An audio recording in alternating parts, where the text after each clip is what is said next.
Frankenstein 2025. Director Guillermo del Toro. Starring Oscar Isaac, Jacob Elordi. 1. The director. Guillermo del Toro is a Mexican director whose name almost everyone who loves movies has heard at least once. He is best known for horror and creature features. His major works include Hellboy, Pan's Labyrinth, and The Shape of Water. He also has a deeply geeky side, which led him to direct a giant robot film like Pacific Rim. Another defining characteristic of his films is that they often feel like fairy tales, but there is always one adjective attached to them: cruel. 1-to-1, a cruel fairy tale. Almost all of Del Toro's films can be described as cruel fairy tales, and Frankenstein is no exception. The film uses a framed narrative in which Victor and the creature each tell their own stories. Their narration plays over the scenes, almost like listening to the protagonists of a storybook while looking at its illustrations. The cruelty is also impossible to ignore. The film received an adults-only rating for its violence. Victor's leg is torn apart, a wolf is skinned, and numerous other graphic scenes appear throughout the film. I'll discuss that in greater detail later. 1-2. The Father. One theme appears repeatedly throughout Guillermo del Toro's films: fathers and sons. Critics sometimes connect this to the Oedipus complex. In Greek mythology, Oedipus is told that he will kill his father and marry his mother. He tries to escape the prophecy, only to fulfill it by killing his father and marrying his mother anyway. A perfectly typical Greek mythological tragedy. Del Toro's films frequently place special emphasis on relationships between fathers and sons, or fathers and daughters. One of the clearest examples is Hellboy. Although Hellboy comes from hell, his emotional father is the director of the bureau. They argue with each other, but when the director dies, Hellboy finally understands how much he failed to appreciate him. This special relationship between father and son also appears in Frankenstein. As the second half of the film makes clear, Victor and the creature have a father and son relationship. In fact, they essentially live the same life. They receive life from their fathers. They are punished by their fathers. Their fathers become symbols of fear. Eventually, they come to hate their fathers. Life, punishment, fear, and hatred form a cycle. Both of them also love their mothers. Before going any further, the creature's mother is Elizabeth. This can be understood through William and Elizabeth's wedding scene. Before the wedding, Victor enters Elizabeth's room and says, "They say seeing the bride before the wedding brings bad luck." Elizabeth replies, "That only applies to the groom." But tragedy comes anyway. Elizabeth is killed by a bullet fired by Victor. 1-1. Victor's life. Let's look again at the lives of Victor and the creature. Victor was born into an aristocratic family. His father was the greatest surgeon in the world, and his mother was extraordinarily kind. His father was strict. Whenever Victor failed to answer a medical question, he struck him across the face with a cane. The only person who could understand the young boy was his mother. When she died, it felt as though a corner of the universe had been torn away. After his younger brother William was born and began receiving all the love, Victor came to hate his father. He also suspected that his father had deliberately allowed his mother to die. The film never reveals the truth, but I think Victor's suspicion was probably correct. Even years later, when Victor meets Harlander, Elizabeth, and William after his father's death, his hatred remains obvious. That night, Victor says he has been reborn. He declares that, like the meaning of his name, he will become a conqueror, a man who conquers death. Even as an adult, Victor drinks condensed milk. He cannot enjoy cigars and brandy like the other English gentlemen. Why? Because Victor is still immature. The boy who hated his father, believed his father had failed, and dreamed of conquering death is still living inside him. Victor may have grown physically, but emotionally, he has never grown at all. 1-2. The creature's life. The creature is assembled from piles of corpses, skin, organs, bones, and muscles, but it is Victor Frankenstein who gives him life. At first, Victor is delighted that he has created a living being, but he mistakenly assumes that the creature possesses a developed intelligence and begins beating him brutally with an iron rod. The fact that the creature immediately reacts when Victor commands him to come up suggests that this has happened many times before. The only person who understands the punishment inflicted by Victor, the father, is Elizabeth, the mother. Victor claims that the creature has no intelligence and can say only one word: Victor. Elizabeth replies that Victor is the creature's entire world. Until then, the creature's world had been as dark as Victor's hair, and as cold and damp as the sewer where he was chained. Then Elizabeth fills that world with warmth, fire, and language, like the sun. The creature fears Victor, his father. When Victor attempts to burn down the tower with him inside, that fear becomes hatred.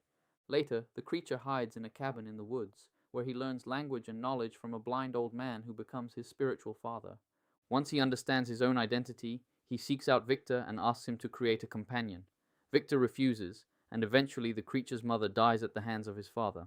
After Elizabeth's death, the creature changes. He wants Victor to bleed. He wants Victor to suffer, and so begins their deadly game of pursuit. Can you see the similarities now? Both Victor and the creature receive life from their fathers. Both fail to meet their fathers' expectations and are punished. Both learn to fear their fathers, and eventually both come to hate them. In both lives, the mother dies because of the father, driving the son into rage.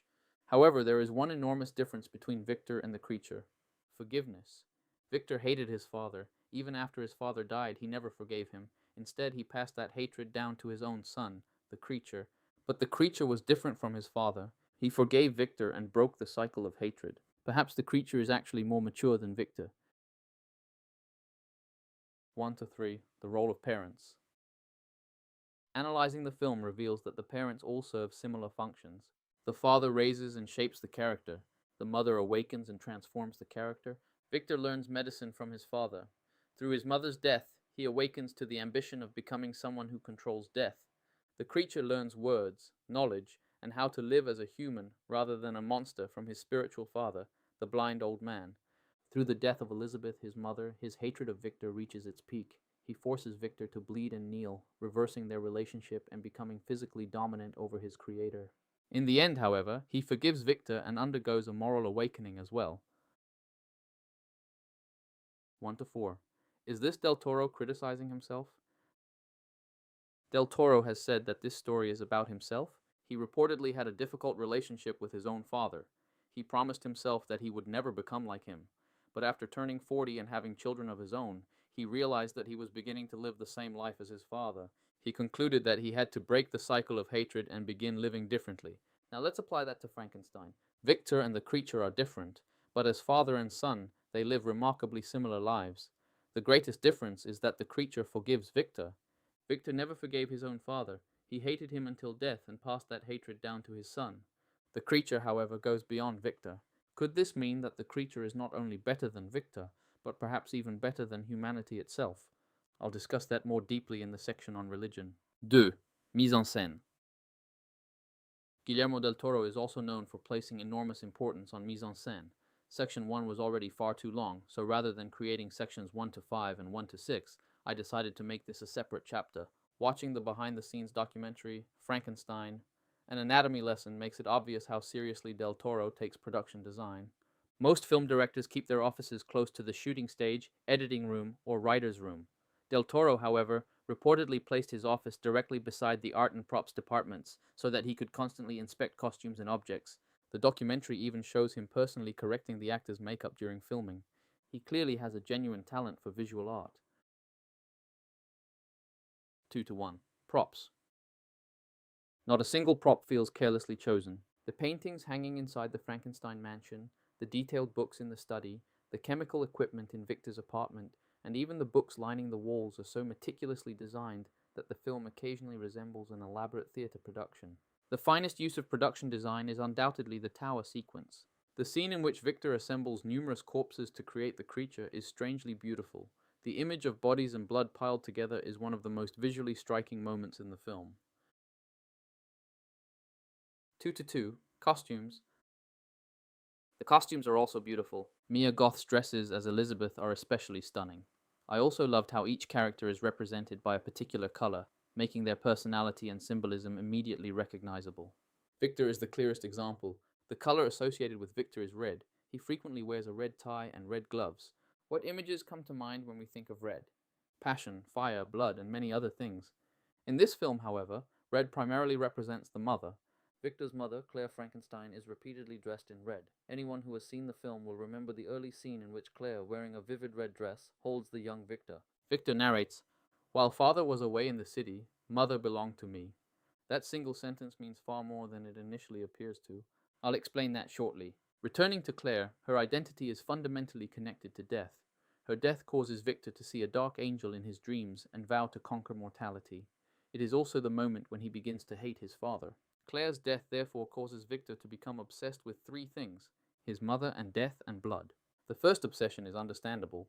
Victor appears to be around 8 to 10 years old. What is a mother to a boy of that age? She is his entire world.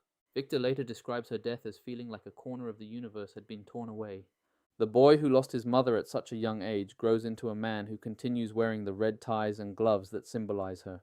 As mentioned earlier, Victor cannot enjoy cigars and brandy like the other English gentlemen. Instead, he continues drinking the milk he enjoyed as a child. He is an adult who has never escaped childhood.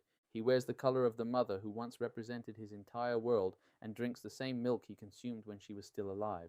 Second, there is death. Victor believes that his mother's death was intentionally caused by his father, who was supposedly the greatest surgeon in the world. From that moment onward, Victor decides that he will become what his name implies, a conqueror. He will conquer death. At first, he attempts to create a being that transcends mortality. By the end, he is waiting for his own death. Victor's entire life is consumed by death. Third, there is blood. This connection is simple. Red represents Claire. Claire represents death. Red also represents blood. Therefore, red equals mother equals death equals blood. Victor's obsession can be interpreted not only as an obsession with death after losing his mother, but also as an obsession with blood itself. 3. The cast.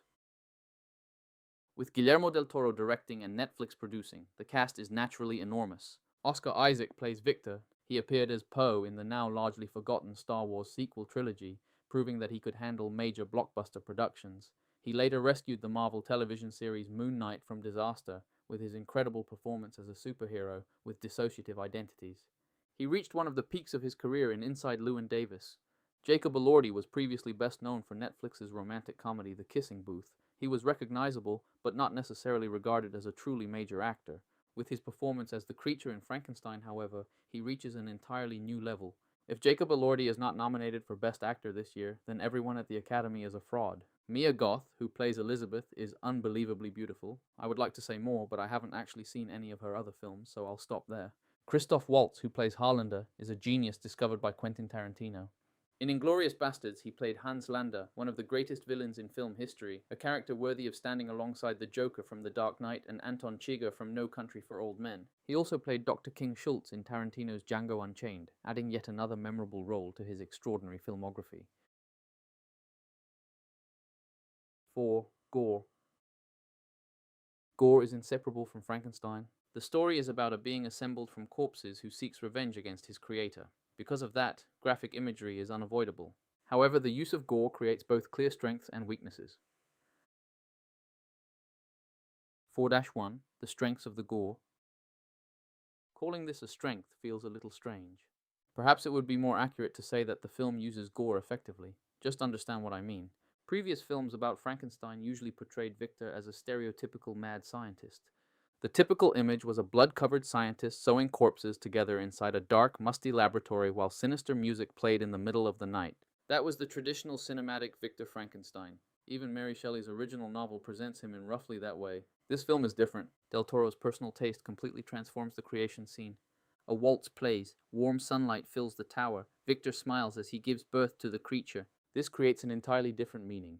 Previous adaptations portrayed the creature's creation as the birth of a monster or the horrible result of a madman's obsession. Guillermo del Toro portrays it as the birth of life. I'll discuss this more deeply in the religion section. 4-2. The weaknesses of the gore. The disadvantage of gore is obvious. It creates a major barrier for viewers. This version of Frankenstein is particularly violent. I understand that brutality is one of Del Toro's trademarks, but some of the imagery was still difficult to watch. There were too many scenes of seemingly unnecessary gore. Harlander falls and his head bursts open. A wolf attacks a sheep and its organs spill out. The wolf is skinned. A character is shot in the neck and blood collects inside the wound. William's head strikes a wall with a sickening thud, followed by blood. There were so many gratuitously graphic moments that I found myself grimacing. At the same time, these scenes undeniably establish the film's atmosphere and preserve Del Toro's distinctive, cruel fairy tale style. 5. Religion. The original novel is titled Frankenstein, or The Modern Prometheus, so religion and mythology have always been inseparable from the story. Religious imagery also appears frequently throughout the film. Consider the creature's birth. His completed body is bound to a cross while energy descends from the heavens and brings him to life. Even the process of receiving that energy feels religious and symbolic. A long pillar enters an opening, releases the energy of the sky, and ultimately creates life. Does that image remind you of something? It represents the creation of life through a visual metaphor for sexual intercourse. In any case, the creature is born. The energy that transforms a cold corpse into a living being comes from the heavens. Through this imagery, we can understand that the creature symbolically represents Jesus. 5-1. Hands. Hands appear repeatedly throughout the film. The first word the creature hears is hand. When he first meets Elizabeth, they touch hands. When he forgives Victor, their fingertips meet. According to the director, this imagery is an homage to Michelangelo's The Creation of Adam. 6. The film's greatest problem. I have already mentioned several weaknesses throughout the previous chapters. I discussed them alongside the relevant themes as the review progressed. However, there is one major problem I have not yet addressed. The director forgives Victor. Everything from this point onward is my personal opinion. I think Victor is an absolute piece of garbage. He laughs with excitement while creating the creature, but once the creature actually exists, Victor loses interest in his goal, abuses him, and attempts to burn him alive together with the tower. How is that any different from a man who recklessly sleeps with a woman, gets her pregnant, and then abandons her as a single mother? Victor insults his own son by calling him a monster. As the film makes clear, he blames the creature for everything that goes wrong. When the creature suffers from unbearable loneliness and asks Victor to create another being like him, Victor refuses, describing the possibility of reproduction as something horrifying. In the original novel, he even completes much of the second creature before destroying it. And yet the creature calls this human piece of garbage father, touches fingertips with him, and forgives him. I cannot forgive that ending. 7. Final thoughts. The greatest achievement of Guillermo del Toro's Frankenstein is its remarkable faithfulness to the source material. The creature has no name. Elizabeth remains an important character. The creature's appearance reflects Mary Shelley's description. The film brings the original novel to the screen with great respect, but del Toro does something even better. He fills the adaptation with his own obsessions. The father and son relationship, the extraordinary mise-en-scène, the cruel fairy tale atmosphere, and the unmistakable del Toro sensibility are all fully present. It reminded me of Martin Scorsese's 2006 film The Departed, which I watched recently. I'll leave the rest of that comparison for another time. Strengths. Plus excellent faithfulness to the original novel, plus overflowing with Guillermo del Toro's distinctive style, plus astonishing performances from the entire cast, plus beautiful mise-en-scène, plus paradoxical and creatively used music, plus a moving storyline, plus powerful themes. Weaknesses. Unnecessary gore. The decision to forgive Victor. Final score. 9.8 out of 10, 5 stars. Final lines. The first science fiction novel of the 19th century is brought back to life in the hands of Guillermo del Toro. Another masterpiece from Guillermo del Toro. Jacob Elordi deserves Best Actor this year. Maybe I don't need to read the book anymore.